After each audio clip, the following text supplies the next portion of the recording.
Hi everyone, hope you're doing well from wherever you're watching this channel, depending on your time zone. Yesterday, William Ruto and Raila Odinga signed a cooperation agreement between the ODM and the UDA party. And this was after Raila Odinga had PG meeting at a different place, and Ruto also had his PG at a different place. Ruto State House, Raila Odinga, KICC. Then after the PG, they then had a combination meeting of ODM and UDA.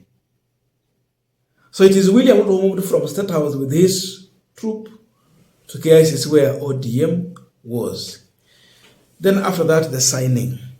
But then, after this signing, you know there are four people who play a critical role there. The chairperson of the, not chair, the party leader of the party, then the Secretary General, Sifuna, Senator Omar, Raila Odinga, William Ruto. But then after signing this contract, there is one person who is now trending, Edwin Sifuna. When you look at the face of Edwin Sifuna and what he was able to tell the people earlier before such kind of an agreement between ODM and the ruling UDA party,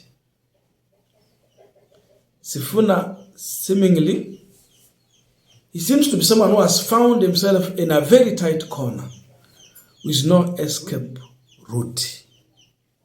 That is the situation.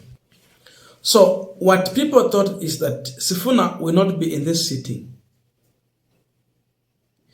just like Babu and any other person who did not agree with this move. But now, the fact remains that Sifuna is the Secretary General. Therefore, his presence was much important. But it seems like a person who has been pushed that you have to do this. And that can be realized in his opening statement. Sifuna was clear that I am here only in my capacity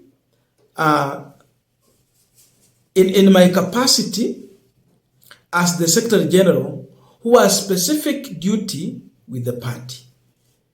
So, not as an individual. That can be translated to mean that he is not in agreement with what is happening at KICC as an individual, but just in his capacity as the SG of the party. All leaders present here, all protocols observed. My name is Edwin Sifuna.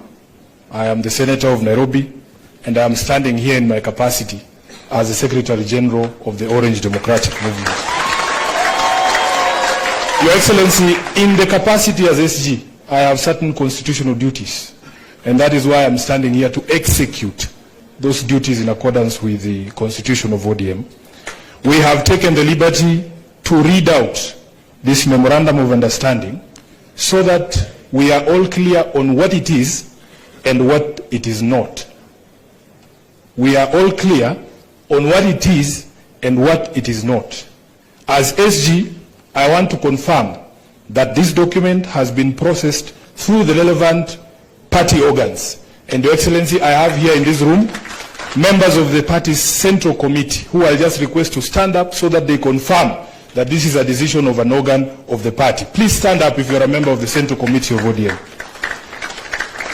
Thank you very much. When you listen to Sifuna before this agreement, you can understand his position is clear that Ruto must go. SHA is not working.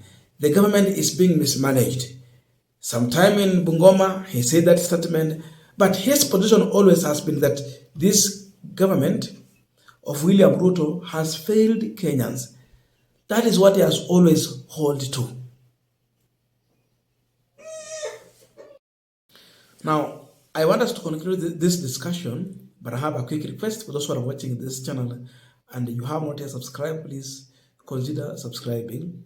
To our returning subscribers, I must say thank you so much. And again, to all our viewers, please give this video a thumbs up.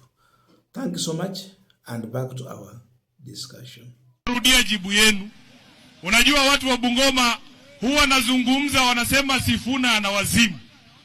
Kwa sababu mambo ambayo huwa nikisema sio mambo yangu mimi mwenyewe, ni mambo ambayo nimeambiwa na nyinyi hapa Bungoma. Kama jana tulikuwa na waziri wa afya yule anaitwa Debora, hatukatai ni mtoto wetu, lakini lazima kazi ifanyike. Kama umekuwa mgonjwa ukaenda hospitali na SHA ikalipa kila kitu, inua mkono. Kama umekuwa na ndugu yako, dada yako ameenda hospitali na SHA ikalipa kila kitu, inua mkono tuone. Kwa hivyo nikiwa pale Senate niseme SHA haifanyi, mimi ni wazimu? Ni mimi ni wazimu ama ni nyinyi mnasema hii kitu haifanyi? Haya, mimi najua tulikuwa mirengo tofauti wakati wa uchaguzi. Kuna wale walikuja wakawaambia watainua maisha ya bodaboda na watu wa salon na mambo ingine. Kama ulikuwa mtu wa bodaboda na leo hii umenunua taxi, inua mkono tukuone hapa Bungoma.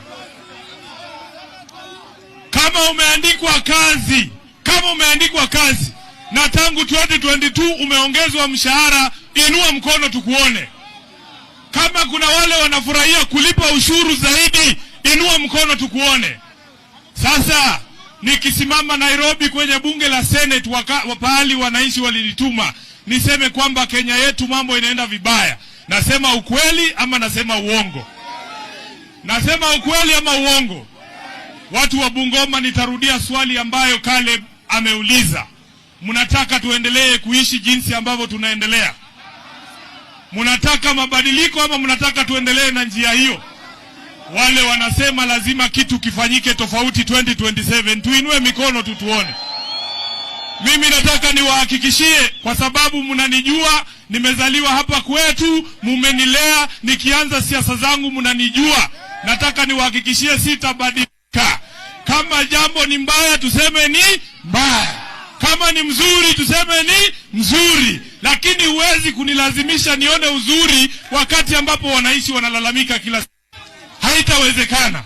Hata kama tutakufa kwa kusimama ukweli, lazima tuseme 2027 Ruto must.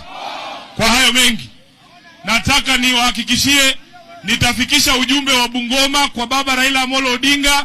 Tunaenda kuwa na yeye leo jioni, na kesho tutakuwa pale Busia. Tutawaambia kauli ya Bungoma ni kwamba Kenya yetu lazima ibadilike. Now, I will be leaving you here with the entire video from Edwin Sifuna so that you can listen to him and be a judge. But the fact remains that Sifuna is not happy.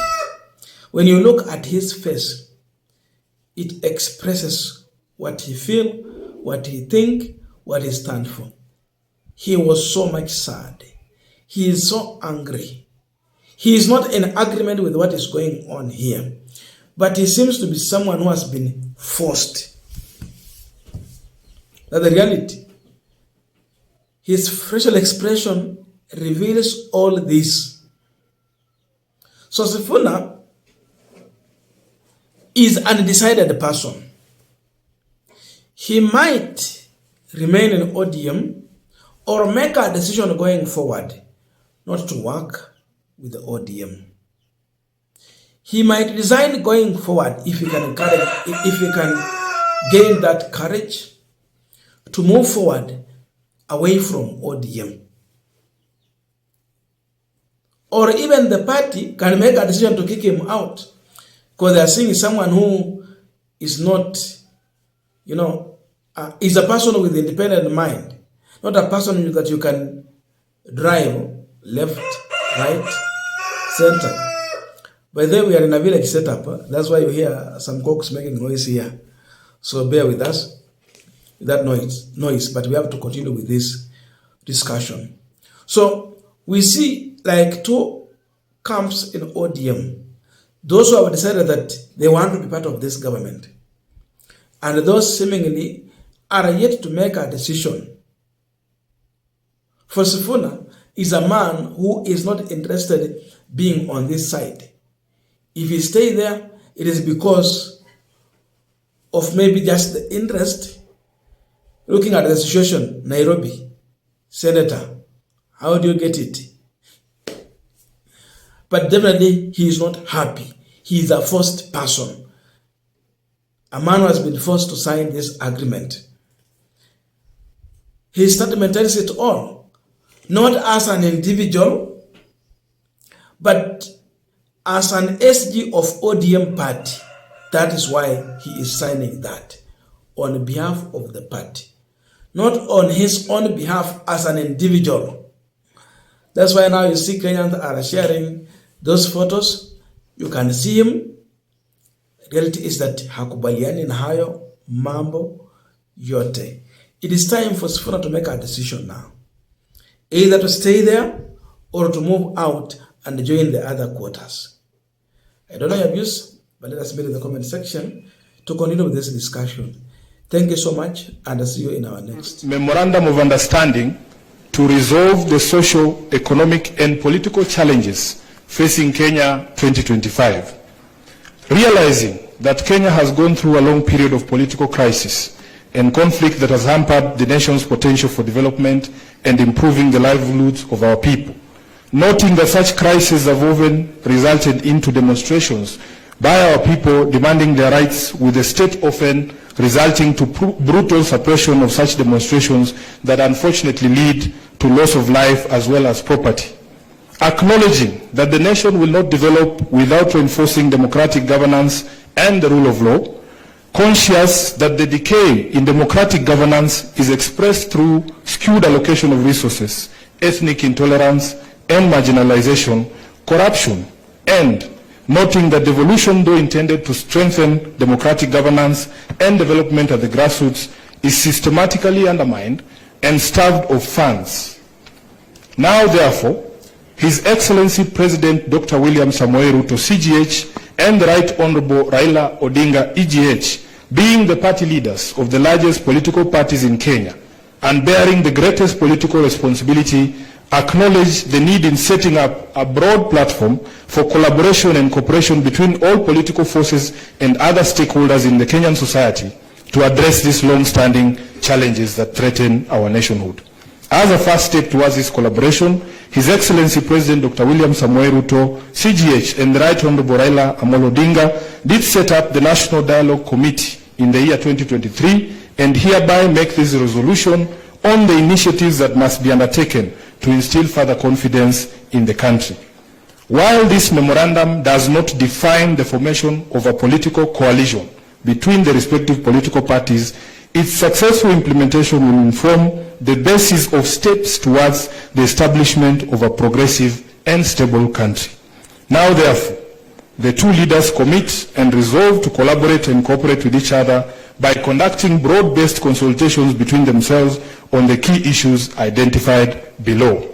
Number one, the full implementation of the National Dialogue Committee report, the NADCO report.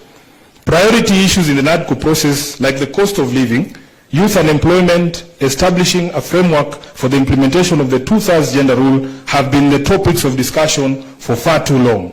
And now,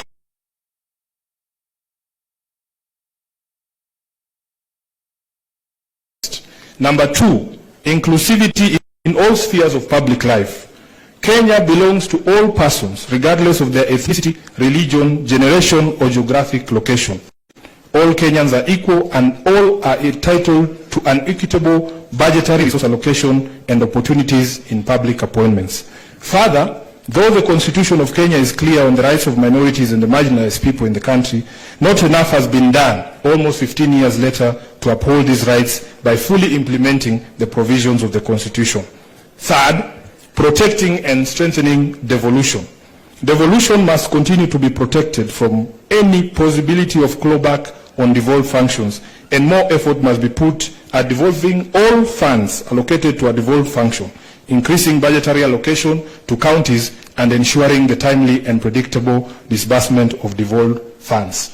Your Excellencies, allow me to now invite my counterpart, the Secretary General of UDA, the Honorable Hassan Omar, Senator, to continue with the rest of the document. I thank you.